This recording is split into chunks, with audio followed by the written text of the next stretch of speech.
Mắt thấy tay sờ rồi các bạn nhá. Evo đổi pin, 2 pin này.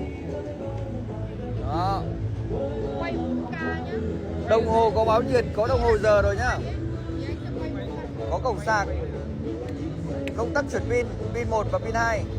Đó. Có hốc để đồ. Về cơ bản ngoại quan thì không khác gì, nhưng có cái động cơ là hệ 72V 3000W.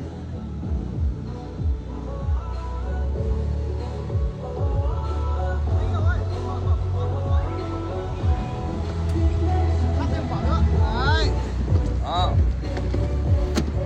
2 pin bến Hạ Long Bất Thừa. Đấy, giấc mơ về quê ăn Tết bằng xe điện.